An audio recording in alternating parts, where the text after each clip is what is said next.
another iconic on-screen mom to your list.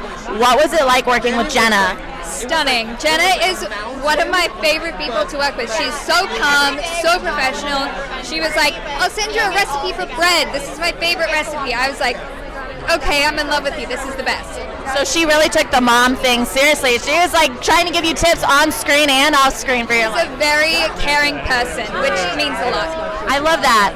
I'm curious, since you played so many different characters recently, who would Katie get along with better? Bailey, Siobhan, or Betty? I think Katie would get along with Betty the most. I think Siobhan and Bailey would Katie would be like, I don't know what your vibe is. Whereas Betty, she'd be like, I get you. You're like fun and bubbly and bright. I understand it.